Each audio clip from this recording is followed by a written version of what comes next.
Os episódios registrados na Bíblia, a história contida na Bíblia nos ensina muito e precisamos da inspiração de Deus pelo Espírito Santo e do apoio das outras escrituras para tirarmos lições disso tudo.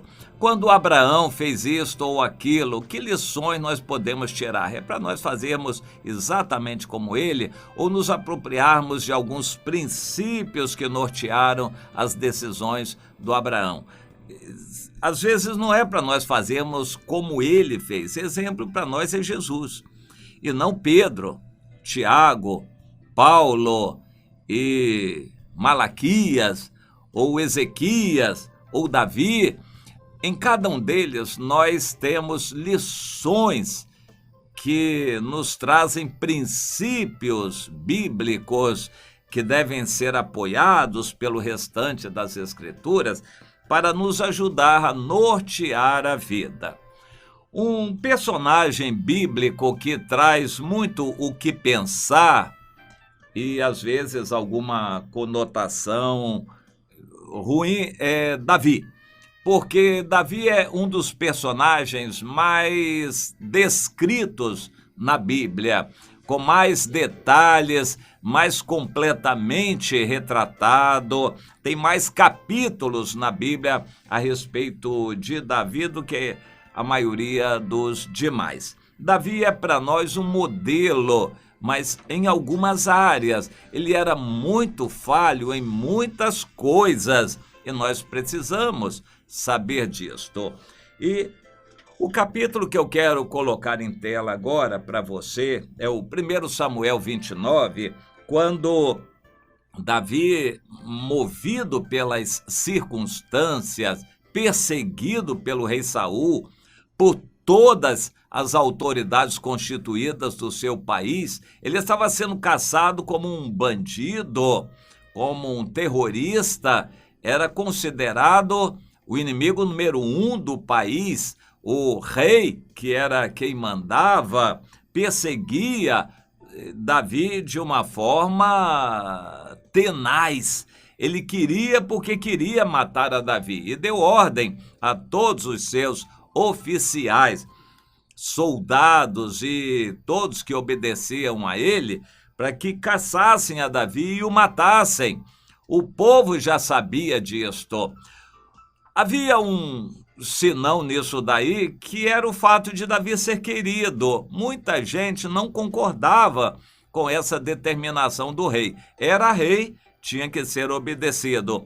Mas o povo fazia, de certa forma, uma vista grossa, porque Davi era amado e as pessoas não viam erro em Davi.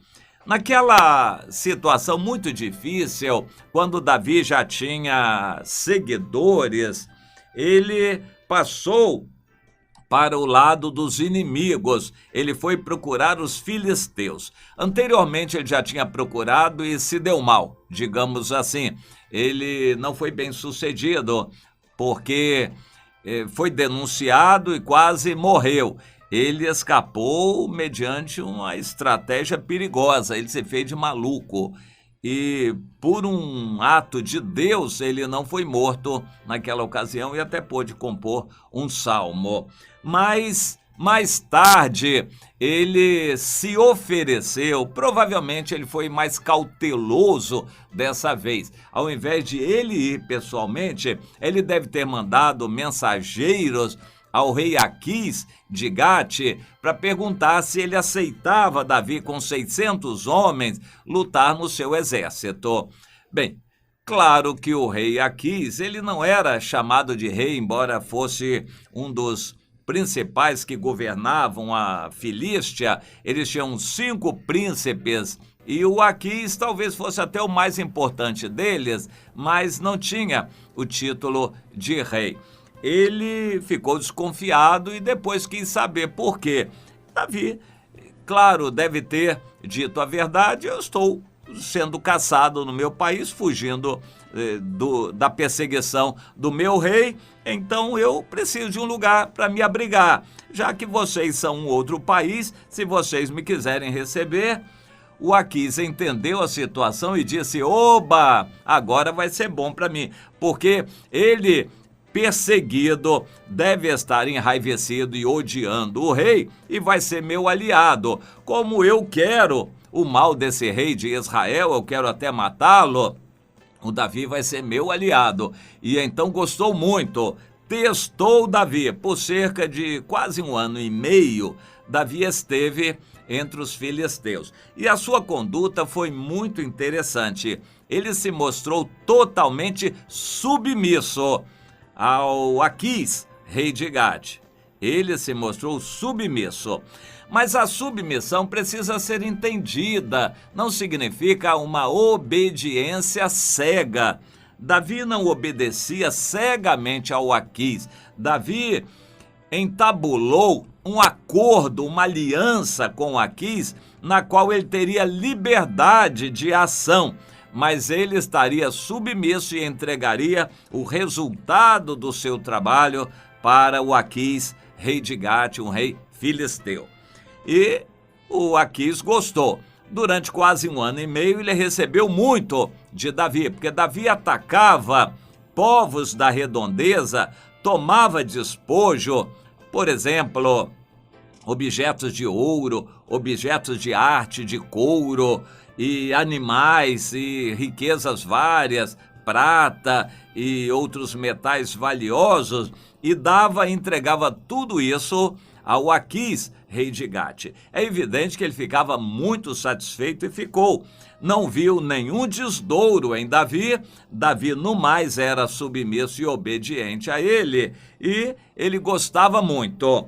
Mas Deus é que não estava gostando daquela história. Se continuasse, o plano do Aquis era fazer de Davi o escudeiro dele. Davi seria a pessoa talvez mais importante ao lado do rei Aquis.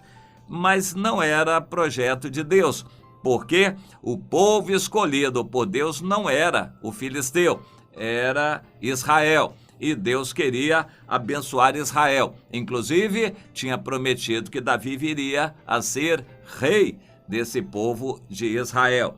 E Deus, então, moveu as circunstâncias para que aquele plano não desse certo.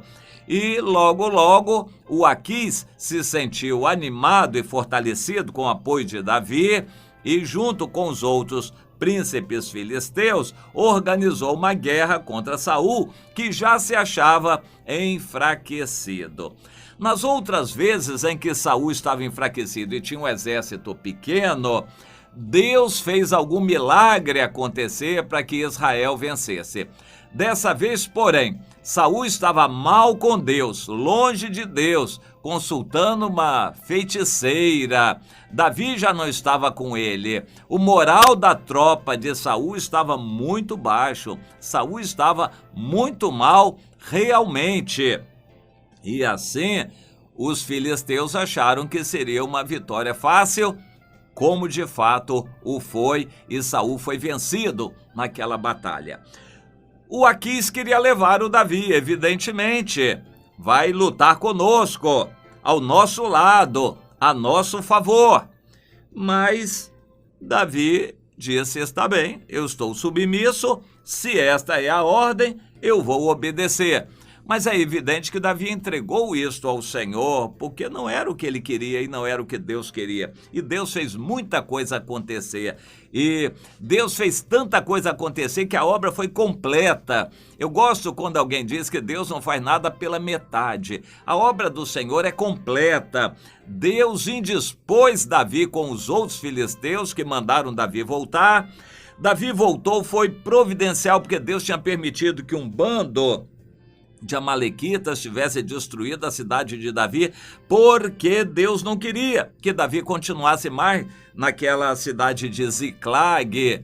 E a obra foi completa, ficou muito claro para Davi o que devia fazer, e Deus falou claramente: Davi, saia daqui, e volte para Israel. Aquele que perseguia você já morreu, que era o rei Saul. Agora eu tenho uma história para construir com você.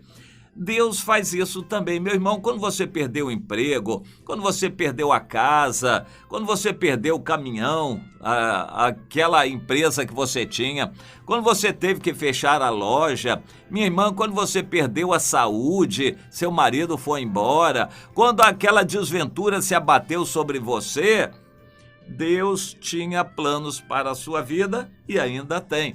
O que Deus tem para você é o melhor. A vontade de Deus é boa, agradável e perfeita. Portanto, minha irmã, creia, não lamente o passado, nem a enfermidade, nem a falta de dinheiro, nem a perda de bens materiais. Não lamente a perda, mas se alegre porque você tem o Senhor. E se você tem o Senhor, você tem tudo. Aquele fracasso, Davi perdeu tudo. Perdeu o emprego, perdeu a posição militar que tinha, perdeu a casa dele, perdeu a família, perdeu os filhos, perdeu os bens. Momentaneamente, Davi ficou na lona, no 0-0.